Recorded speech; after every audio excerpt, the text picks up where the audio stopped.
जिसको जीवन में सत्संग मिला है, ये समझ लेना चाहिए हम पे राम की कृपा है। और जिसको जीवन में दुख मिले उस पर तो भगवान की विशेष कृपा है, क्योंकि अगर दुखों का पहाड़ न टूटता, दुखों से अगर चोट खाई न होती, दुखों से अगर चोट खाई न होती, तुम्हारी प्रभु याद आई न होती। अगर भगवान किसी से कुछ छीन लेता है तो उसे बहुत कुछ देना चाहता है, ये सच्चाई है। अगर दुख नहीं आए जीवन में तो फिर सुख की अनुभूति कैसे होगी, उस सुख सागर से रिश्ता कैसे जुड़ेगा? फिर तो हम संसारी जीव संसार में ही भटकते रहेंगे।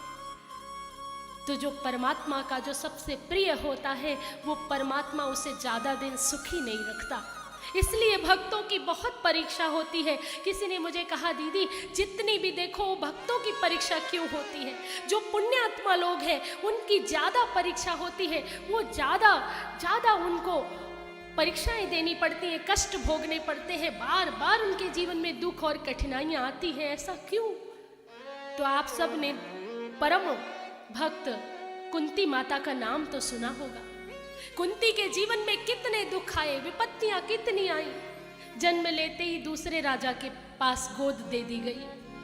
प्रथा से कुंती भोज राजा के पास पहुंची, कुंती बन गई। कुंती भोज राजा ने गोद ले लिया, अपने माता पिता से विलग हो गई। युवावस्था आई तो संत दुर्वासा ऋषि के प्रभाव से मंत्र सिद्ध कर लिया और सूर्य नारायण को बुलाया, तो बिना विवाह के बालक की प्राप्ति हो गई, कर्ण की प्राप्ति हो गई। अब लोक लाज समाज के भय से उस बालक का त्याग करना पड़ा। मंत्र के प्रभाव से बालक का जन्म हो गया और फिर उस बालक को नदी में बहा देना पड़ा, अपनी ममता को कुचलना पड़ा। उसके बाद जब विवाह हुआ तो पति पांडु रोग से ग्रसित मिला और उसके बाद पति दूसरी पत्नी माद्री को ले आता है, उससे विवाह कर लेता है। उसके बाद असमय युवावस्था में पति की मृत्यु हो गई। 5 नन्हे बालकों को पालने की जिम्मेदारी कुंती माता पर आ गई। फिर राजद्रोह, राज्य में दुर्योधन जैसा आतताई जो बालकों को सताने लगा, छोटे से भीमसेन को विष पिला देते हैं और दुर्योधन कितनी साजिशें रचता है। फिर राजपाट भी छीन लिया जाता है।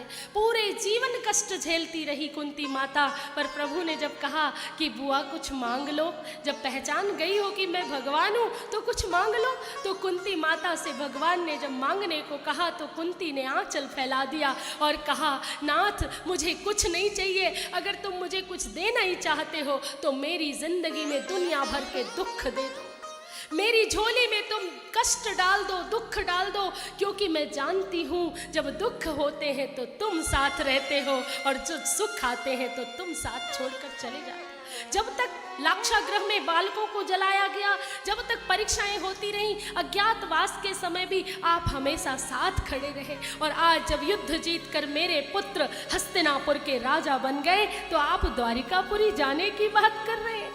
इसलिए मुझे पता चल गया कि दुख में तुम साथ रहते हो, सुख में तुम साथ छोड़ देते हो, इसलिए मुझे दुख ही दे दो ताकि तुम याद रहो।